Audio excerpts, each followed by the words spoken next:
आदाब, नमस्कार। मैं अशफाक शेख और आप देख रहे हैं न्यूज जनता तक। आइए नजर डालते हैं आज की कुछ छोटी बड़ी खबरों पर। बिस्मिल्लाहिर्रहमानिर्रहीम।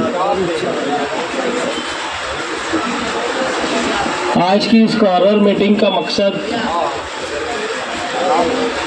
शहर में आवाम के दरमियान में जाकर उनके मसाइल पर बात करना है। इससे पहले लगभग 60 कॉर्नर मीटिंग करके हमने आवाम के दरमियान में जाकर अवामी मसाइल पर बात की थी और एक पंफलेट छापा था जिसमें कॉरपोरेशन के एक आला अधिकारी से लेकर एक चपरासी का नंबर भी शाये किया था और हमने कोशिश की थी कि आवाम खुद मुख्तार बने, ना कि सियासी लीडरों की मोहताज बने। ये इलाका ऐसे लोगों पर मुश्तमल है जिनका जरिया माश, जिनका धंधा व्यापार जानवरों से रिलेटेड है या जानवरों के ऊपर डिपेंड है। मैं समझता हूं मुल्क में सबसे ज्यादा लिंचिंग का शिकार यही तबका हुआ है। हमारे अपने शहर के अतराफ में भी जब जब लिंचिंग जैसे वाकयात पेश आए तो इसी तबके के साथ पेश आए, यानी कुरैश बिरादरी के साथ में। शहर के तमाम लीडरान ने कुरैश बिरादरी को लेकर के सिर्फ सियासत की, जब इनके मसाइल हल करने वाली बात आई तर भाग गए। मैं आपको मिसाल दूंगा, गुज़िश्ता दिनों हाईवे के ऊपर गाड़ी रोककर हमारे आउटर के मिनिस्टर किसी गरीब को गाड़ी में से उतार के मारते हैं और हमारे कमजोर सियासी लीडरान उस मिनिस्टर का फूलहार करके उसका शुक्रिया अदा करते हैं। हमको अपने मसाइल समझना होंगे। सिर्फ रोड, गटर, लाइट, घान, कचरा ये हमारे असल मसाइल हो सकते हैं, मगर इसके साथ साथ इनसे ऊपर कुछ है हमारे मसाइल, उनको हमें समझने की जरूरत है। वो फिरका परस्त मिनिस्टर और उसका बेटा माजी में 12 नवंबर के ताल्लुक से और उसके बाद घर की यात्रा का मामला आया उस ताल्लुक से आपने देखा होगा किस तरीके से एक झुंड के साथ में आकर के ये कहते हैं कि इनको सबक हम सिखाएंगे और उस पर हमारे नुमाइंदे उनका फूलहार करते हैं इसी इलाके में बुलाकर। ये कितने शर्म की बात है, हमको इसको समझना होगा। आज ऐसे लोग, ऐसे सियासी अफराद आउटर के मिनिस्टर की मुखालफत कर रहे हैं जिन्होंने 20-20 साल तक सत्ता का लाभ लिया।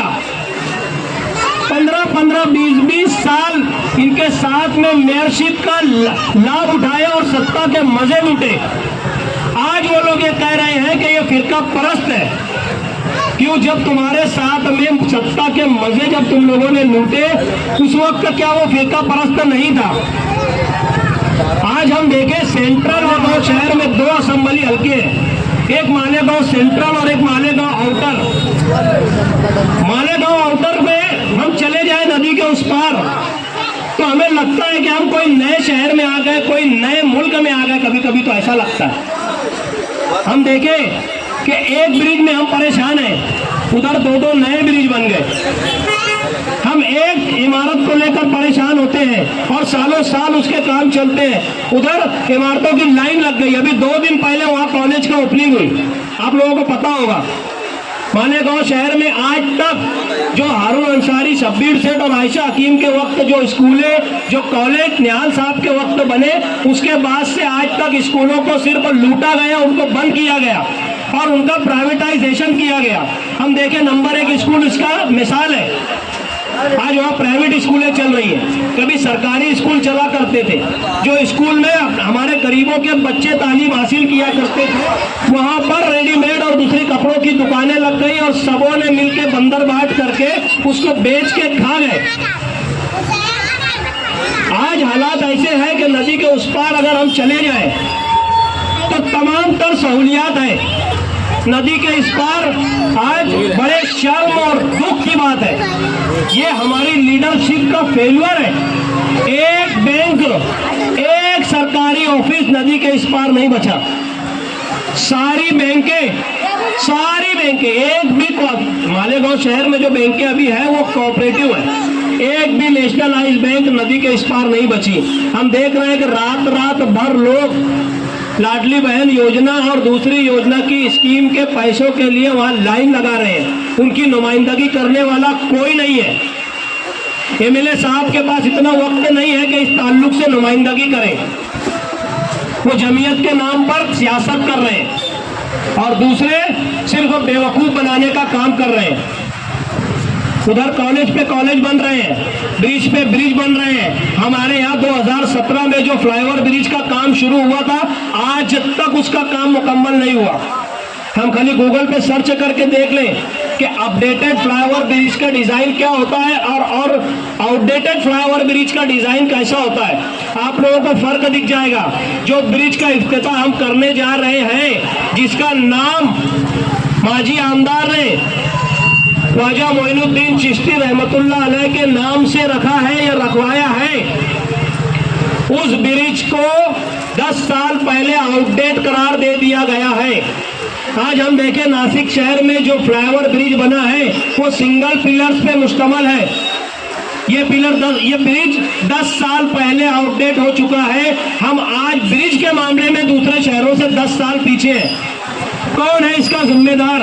ये अनपढ़ जाहिल गंवार लीडरान है, अवाम नहीं है। अवाम तो मुसलमान तो ऐसे है कि हर जगह तालीमी मेयार में पीछे है। ये अंधों में काने राजा है। हमें इस ताल्लुक से सोचना होगा संजीदगी के साथ, कब तक हम खानदानी सियासत पर या खानदानी सियासत करने वालों के पीछे हम लोग घूमते रहेंगे। हमारी कोई अपनी जाती जिम्मेदारी नहीं है क्या?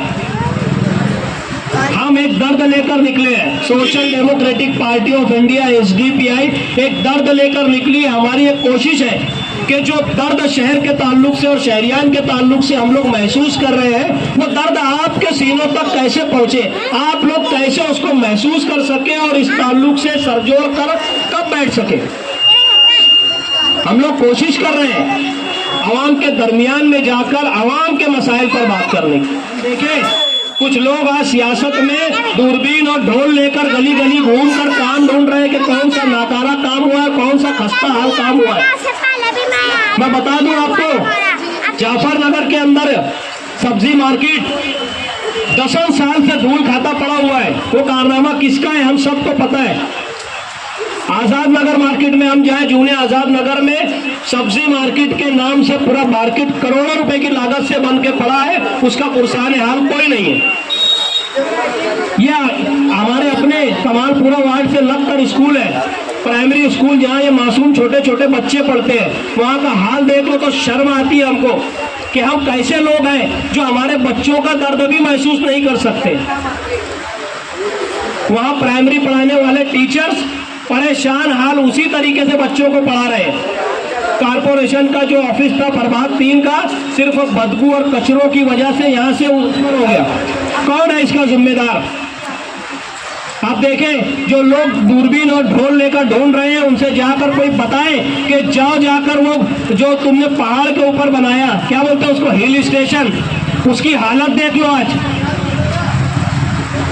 उसके बाद ये बोलते हैं कि शहर को तामीर और तरक्की तो हमने कराई। 20 साल सत्ता के मजे लूटने के बाद वो कह रहे हैं कि एक मौका और दो। मैं कहता हूँ एक मौका नहीं, एक धक्का देना चाहिए इनको। शहर को खंडर बनाने में हर पार्टी का हाथ है, चाहे वो पोजीशन वाला हो चाहे वो अपोजिशन वाला हो। हर पार्टी ने यहाँ सत्ता का मजा लूटा है। कोई ये नहीं कह सकता कि हमारा मेयर नहीं बना या हमको कारपोरेशन की सत्ता नहीं मिली। इन्होंने दोनों हाथों से कारपोरेशन को लूटा है। मैं आपको मिसाल दूंगा, अभी स्टेज लगाकर एक दूसरे के खिलाफ में मुखालफत में बयानबाजी कर रहे हैं। खिचड़ी के ठेके में जो मासूम बच्चों को मिड डे मील के नाम पर स्कूलों में जो खिचड़ी खिलाई जा रही है, उस खिचड़ी में चाहे आजी आमदार हो या माजी हो या इनके दूसरे कॉर्पोरेटर हो, सीनियर हो या जूनियर हो, ये सब एक हम्माम में नंगे हैं। सबूत के साथ, जिम्मेदारी के साथ बोल रहा हूं मैं।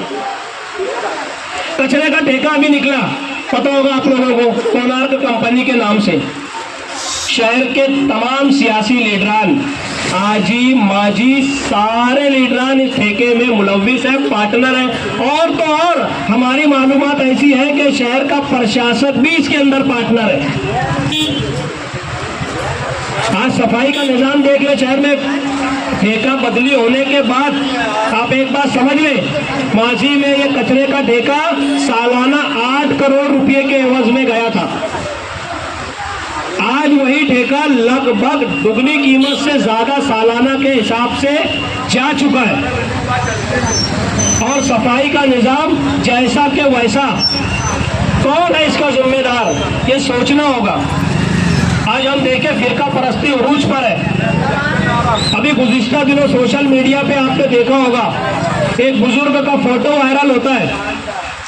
सटाना के बुजुर्ग यूनुस शेख जो लगभग 75 साल के हैं और खेड़े खेड़े गांव गांव घूमकर बर्तन बेचने का व्यापार करते हैं। उनको सटाना के आगे मीरपुर में रोका गया और ये कहा गया कि आप लोग सीएए, एनआरसी और ट्रिपल तलाक और हमारे रामगिरी महाराज के खिलाफ धरने देते हो, इसलिए आपको हमारे गांव में आने की कोई जरूरत नहीं है। आपका हम जो है समाजी बायकाट कर रहे हैं, व्यवहार नहीं करेंगे आप लोगों से। वो बुजुर्ग को जलील करके गांव से निकाल दिया गया। मैं आपको बता दूं कि उनसे पिछले हफ्ते में, आप लोगों ने अखबारात में पढ़ा होगा, पिछले हफ्ते में उनके घर जाकर हम लोगों ने उनसे मुलाकात की और उनसे ये गुजारिश की कि हमारे साथ चले, हम जिला एसपी के पास आपको लेके जाएंगे और फिरका परस्तों के खिलाफ में कंप्लेन दर्ज कराएंगे। उन्होंने क्या बयान दिया, अखबारात में आप लोगों ने पढ़ लिया होगा। फिरका परस्ती बेइंतहा उरूज पर है। खेड़ों पर, छोटे छोटे देहातों में बैनर लगाकर फिरका परस्ती को बढ़ावा दिया जा रहा है और ये कोशिश, ये माहौल बनाया जा रहा है कि मुस्लिम समाज धंधे व्यापार के लायक नहीं है, इनसे धंधे बिजनेस मत करो। अभी करंट का इशू मैं बता रहा हूं, तो यती नरसिम्हानंद ने सरकार दो आलम सल्लल्लाहु अलैहि वसल्लम के खिलाफ में नाजेबा कलमात कहे। शहर में पायली की 50 पार्टियां होंगी और उनके 5000 लीडर होंगे। कोई एक मर्द मुजाहिद सामने नहीं आया जो उस हरामजादे, उस भगवा गेंडे के खिलाफ में पुलिस स्टेशन में जाकर एफआईआर दर्ज करवा सके।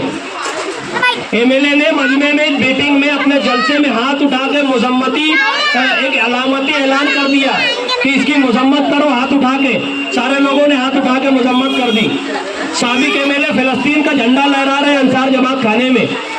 अरे तुम्हारे अपने शहर में क्या हो रहा है तुमको वो नहीं पता। आप आज, अभी मैं समझता हूँ पेपरों में आया होगा, पढ़ लीजिए।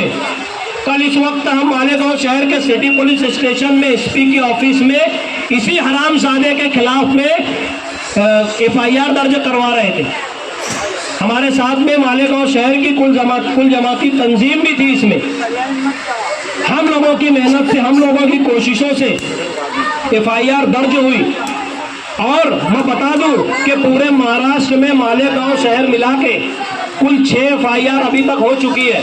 और ये 6 एफआईआर जो उस हरामजादे के खिलाफ में है, ये दर्ज करवाने का काम social democratic party of India यानी एसडीपीआई के जरिए हुआ।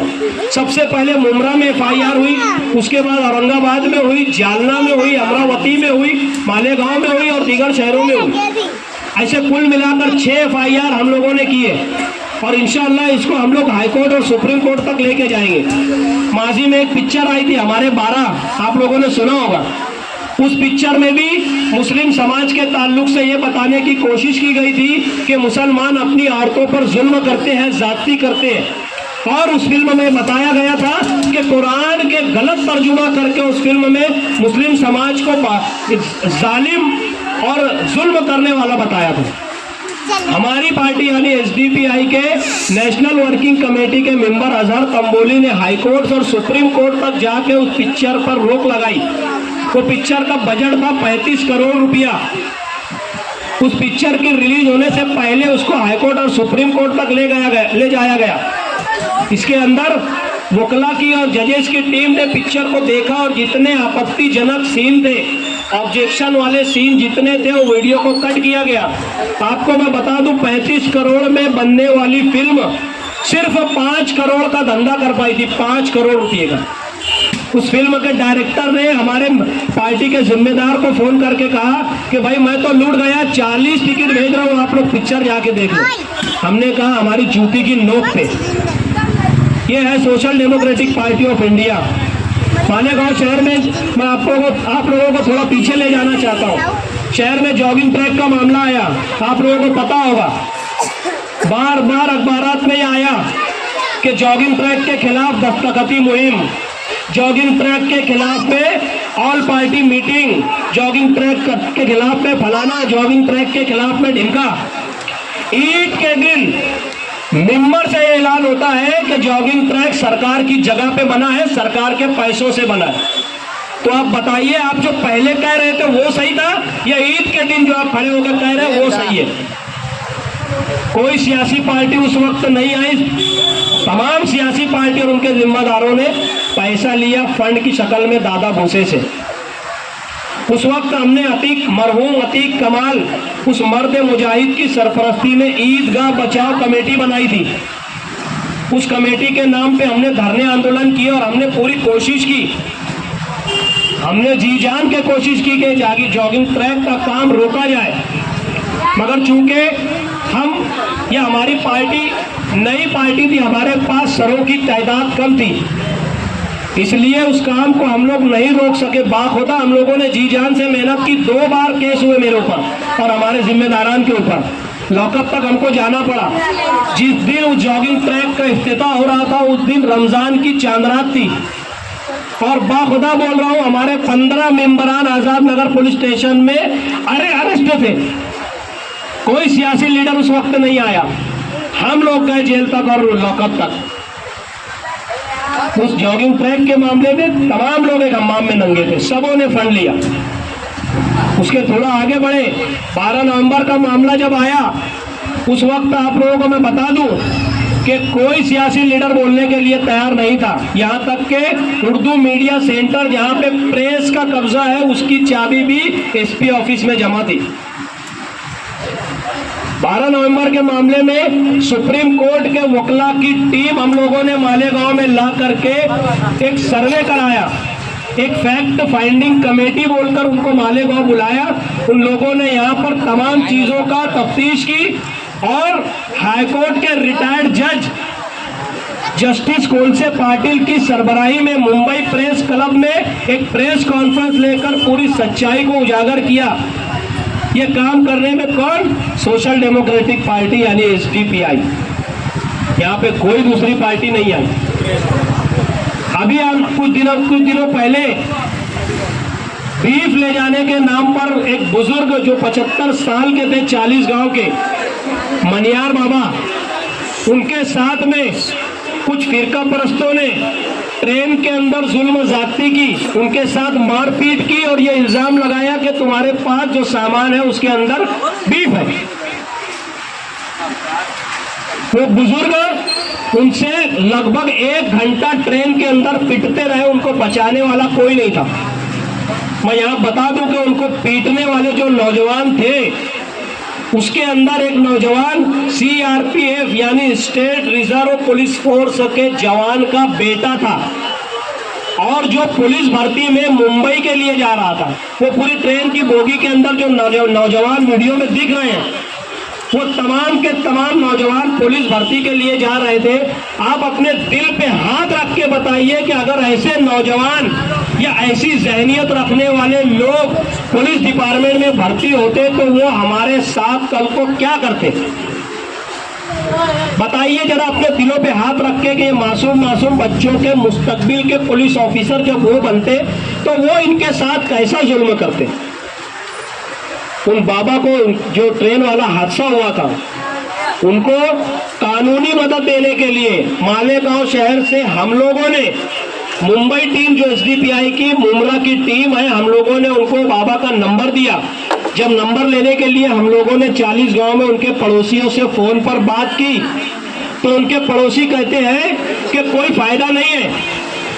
हमारे गांव के दन्ने दन्ने लोग वहाँ कल्याण में जहाँ एडमिट है बाबा, वहाँ पे जा क्या है, वो बोलते हैं कि हमको कुछ नहीं करना, बजरंग दल वालों को मैंने माफ कर दिया। ये वो उनके पड़ोसियों के बयान है। हमने कहा नंबर दो, हम लोग बात करेंगे।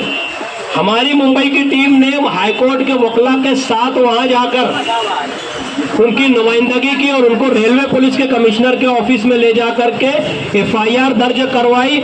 आज भी वो लड़के सलाखों के पीछे हैं। कोर्ट में दूसरे दिन उन लड़कों को हाजिर किया गया, 3 लड़कों को। कोर्ट ने 15-15 हजार रुपये के एवज में उनकी जमानत कर दी। हमारे वकला फिर वापस से कोर्ट रुजू हुए और एप्लीकेशन दिया कि जो केसेस पुलिस ने लगाए वो हल्के हैं, ये केसेस को बढ़ाकर बड़ी दफात लगाई है। मैं आपको बड़े फख्र से कहता हूं कि हमारे वकला की अर्जी पर उनकी जमानत कैंसिल हुई और एक साथ में एक्स्ट्रा, मतलब 3 लोगों को छोड़कर 4 लोगों को पकड़कर लाया गया। आज भी वो लोग जेल की सलाखों के पीछे हैं। ये है social democratic party of India का काम। हम कब तक अपने असल मसाइल को नहीं समझेंगे? आज हमें अपने असल मसाइल को समझने की जरूरत है। हम समझेंगे तब ही इसका हल निकाल पाएंगे। गुज़िश्ता दिनों आपने देखा होगा, मैं समझता हूँ पिछले जुमा को खयाबान निशात चौक में हमने एक जलसे का इनेकाद किया था। मैं बता दूं आपको कि एसडीपीआई का मालेगांव शहर के अंदर वो पहला जलसा था। अल्हम्दुलिल्लाह हमने उस जलसे का उन्वान दिया था वक्फ तरमीम बिल के खिलाफ और नफरत की सियासत के खिलाफ, फिरका परस्ती सियासत के खिलाफ में हमने उस जलसे का इनेकाद किया था। हमको आज वक्फ तरमीम बिल क्या है ये भी समझने की जरूरत है। हम यानी एक मुसलमान अपने अल्लाह को राजी करने के लिए, अपने अल्लाह की खुशनुदी हासिल करने के लिए अपनी जमीन जायदाद, अपने घर मकान अल्लाह के नाम पर अल्लाह को तोहफे में देता है। आज सरकार क्या कर रही है? सरकार अमेंडमेंट ला रही है। अमेंडमेंट का मतलब ही है बदलाव, चेंज, बदल। हमको ये समझने की जरूरत है। सरकार की नजर कल तक तो आपकी सिटीजनशिप पे थी, आज आपकी मसाजिद, मदारिस, ईदगाहें, यतीम खाने, कब्रिस्तान, आपके स्कूल, इन तक आ गई। हम कब जागेंगे? हमको हमारे असल मसाइल समझना होंगे। हम कब तक गाफिल रहेंगे? इस जलसे में हमने इस तमाम बातों को आवाम के सामने रखा। नए अमेंडमेंट के ताल्लुक से ये बात सामने आई है कि पहले हमारे वक्फ की हिफाजत मुतवल्ली करते थे और बाकायदा एक वक्फ ट्रिब्यूनल था। कोई मामला होता था वक्फ ट्रिब्यूनल के अंदर इन मामलात को चलाया जाता था। इसमें कोर्ट अब जाने की भी जरूरत नहीं पड़ती थी। मगर अब मुतवल्ली को हटा करके सरकार ये चाह रही है कि इसके अंदर गैर मुस्लिम भी, मर्द भी और औरतें भी शामिल हो। अब बताइए, मसाजिद हमारी, मदरसे हमारे, कब्रिस्तान हमारे, स्कूल हमारे, कॉलेज हमारी, दरगाहें हमारी, खानकाहें हमारी, और जिम्मेदार कौन? जिनको इस्लाम का अलिफ भी नहीं पता।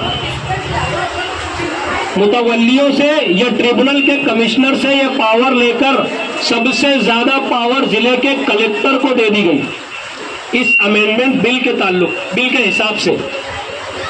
मतलब एक कलेक्टर को इसका whole and soul full authority दे दी गई। कब तक हम समझेंगे? कब तक हम इन बातों को नहीं समझेंगे? हमारे लीडरों को तो अमेंडमेंट का फुल फॉर्म भी नहीं मालूम। जो वक्फ तरमीम एक्ट आया है ना, हमारे ये सड़क छाप लीडरान को तो पता ही नहीं है ये क्या है। इनके हवारी मवारियों के सामने एक न्यूज चैनल वाला she is a brilliant politician कहता है, मगर इनके अपने लोगों को ही और शी का मतलब नहीं पता। अगर हम जैसे लोग होते तो उसी वक्त कहते कि भैया ही और शी का मतलब में हमारे लीडर की जिन्स बदली हो जाएगी। आज हमें हमारे मसाइल पर संजीदगी से सर जोड़ कर बैठने की जरूरत है और चाराजोई करने की जरूरत है। इस इलाके में मैं समझता हूं ज्यादातर रहने वाले कुरैश बिरादरी से ताल्लुक रखते हैं। आप लोगों के हकीकी और असल मसाइल पर बोलने वाला कोई नहीं है। बड़े बड़े बैनर और बड़े बड़े होर्डिंग्स लगाकर सिर्फ आपसे वोट लेंगे, मगर आपके मसाइल पर बात करने वाला इनके अंदर दम ही नहीं है। जिनके खिलाफ में बोलना चाहिए ये उनके साथ में बैठ के सत्ता चलाते। सर जोड़ कर बैठिए, सोचिए कि आपके ताल्लुक से आपके मसाइल पर बात करने वाला कौन है। हमारे पास कोई बड़ा नाम और कोई बड़ा चेहरा नहीं है, मगर अल्हम्दुलिल्लाह हमारे साथ अल्लाह है। हमको किसी चेहरे की जरूरत नहीं है। हम एक कौम का, एक उम्मत का दर्द लेकर आप लोगों के दरमियान में आए हैं और शहर भर में घूम रहे हैं कि बस जो दर्द हम लोग महसूस कर रहे हैं मासूम बच्चों के मुस्तकबिल के ताल्लुक से, वो दर्द आपके सीनों तक पहुंच जाए, आपके दिल तक हमारी बात पहुंच जाए। आज हम देखें हमारी प्राइमरी स्कूलों का हाल देखें, ऐसा लगता है यहाँ जानवर बनते। कौन है इसका जिम्मेदार, कौन है बताइए। अभी 2 दिन पहले युवा इजलास हुआ, नौजवानों को, पूरे शहर के नौजवानों को 70 पायली खाना पका के जमा किया गया। नौजवानों को क्या दिया गया, मेरा सवाल है यहाँ खड़े हुए तमाम लोगों से। ओपन स्पेस बेच के खा गए, प्लेग्राउंड जिसपे क्रिकेट कबड्डी टूर्नामेंट हो वो बेच के खा गए, प्लॉट गिरा दिए, मालूमात ले लो इनके ही लोग निकलेंगे। स्कूल की जगह, कब्रिस्तान की जगह बेच के प्लॉट गिरा। अरे यहाँ तक के तो नालों को पाट कर बेच दिया गया। और उसके बाद ऐलान कर रहे हैं कि युवा मेड़ावा। युवाओं को क्या दिया, कुछ नहीं दिया, झुंझुना। सिर्फ अपनी बीन बजवाई, सिर्फ जगह जगह पूरे शहर में। हमारी मालूमात है कि इस प्रोग्राम के ताल्लुक से 120 से 150 के बीच में बैनर लगे। जो लोग पिछले इलेक्शन में कर्जदार थे आज वो 30 और 40 करोड़ खर्च करने की बात कर रहे हैं। कहां से आया इतना पैसा? ये कॉरपोरेशन को और असेंबली को लूट कर कमाया गया। एक हम्माम में सब नंगे, सबके सब नंगे। अभी आप लोगों को इससे पहले कुरैश बिरादरी को बड़ा बड़ा बैनर लगा के जमा किया गया था, 3 कुन्नी बगीचे में लाइब्रेरी बनाएंगे। कहाँ है वो लाइब्रेरी, बताओ मुझे जरा। बड़े बड़े बैनर लगाकर आप लोगों को जमा किया गया था, वाहवाही लूटी गई थी और तालियां बजवाई गई थी नौजवानों से। कहाँ है वो लाइब्रेरी? इनका कॉलर पकड़ के पूछो नौजवानों की और बिरादरी की बात करने वालों से। शहर में दोनों लीडरों ने बिरादरी के नाम पे बेवकूफ बनाया और सत्ता के मजे लूटे। चाहे कोई भी बिरादरी हो, कोई भी इलाका जाके देख लो, कचरों का अंबार लगा है, गलियां टूटी फूटी हुई, जो 20-20, 30-30 साल पहले गलियां बनी थी आज भी वही है। बिरादरी के नाम पे दिया झुंझुना, बजाते रहो अब जिंदगी भर। बोलने की बहुत सारी बातें हैं, मैं 1 घंटा और बोल सकता हूँ, बात खत्म नहीं होगी। बस हम लोग एक दर्द लेकर आप लोगों के दरमियान में आए हैं। हम लोगों की एक ख्वाहिश है कि हम इस खानदानी सियासत से बाहर निकले और अवामी सियासत की तरफ आए। अब अवामी सियासत कौन सी है? Social democratic party of India. ये प्लेटफॉर्म किसी एक खानदान का, किसी एक बिरादरी का, किसी एक जात का नहीं है।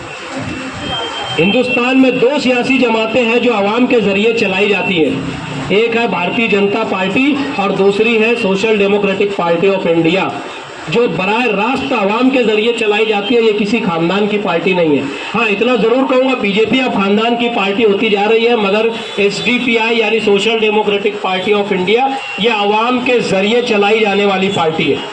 हर 3 साल में, जैसे 5 साल में कॉरपोरेशन का और असेंबली का इलेक्शन होता है, उस तरीके से हमारी अपनी पार्टी का अंदरूनी इलेक्शन होता है। जैसे अभी जमीयत का हुआ ना मुंबई में, वीडियो देखे ना, वैसा election social democratic party of India में होता है 3 साल के लिए। मैं आज सदर हूँ, मेरी जगह कल कोई और होगा, परसों कोई और होगा। ये खानदानी पार्टी नहीं है, ये किसी एक शख्स की पार्टी नहीं है। मैं आप तमाम लोगों से हाथ जोड़कर अपील कर रहा हूँ कि इस पार्टी को समझें, हमारे करीब आए और शहर को संवारने में हमारी मदद करें। हम लोग एक दर्द लेकर आप लोगों के दरमियान में आज मौजूद हैं। किसी भी कौम का सरमाया उसके नौजवान होते हैं। आज एक नौजवान अपने नौजवान साथियों के साथ में आप लोगों से गुजारिश कर रहा है हाथ जोड़कर कि संजीदा हो जाइए, सियासी शऊर अपने अंदर बेदार कीजिए। वो कौम का कभी अल्लाह भी मदद नहीं करता जो कौम खुद से खड़ी ना हो। आज हम देख लें फिलिस्तीन के अंदर जो हो रहा है, वहाँ पे उनकी मदद करने वाला कोई नहीं है। उनको खुद अपनी मदद करनी पड़ रही है। हमें भी अपनी मदद खुद करनी होगी। अब अबाबिलों का लश्कर नहीं आने वाला है। अब कोई पैगंबर इस दुनिया में नहीं आएगा। हमारे पास दो चीजें हैं, अल्लाह के रसूल की सीरत और एक जमहूरी मुल्क में संविधान। इन दो चीजों पर हमको अमल करना होगा। इंशाअल्लाह आज नहीं तो कल हम जरूर कामयाब होंगे और हमारी सोच हर दिल और हर जहन तक जाएगी इंशाअल्लाह। मैं आप लोगों से अलविदा होने से पहले फिर से एक बार गुजारिश कर रहा हूँ कि एसडीपीआई पार्टी को समझें और इससे जुड़ने की कोशिश करें और एक नए शहर, एक नए माशरे के लिए फिक्रमंद हो। बहुत बहुत शुक्रिया आप लोगों ने मुझ नाचीज़ को सुना। आप लोगों के सुनने को अल्लाह कबूल करे और आप लोगों के अंदर सियासी बेदारी पैदा हो, इस ताल्लुक से अल्लाह फैसले फरमाए। वाखिरु दावाना अनिल हम्दुलिल्लाहि रब्बिल आलमीन।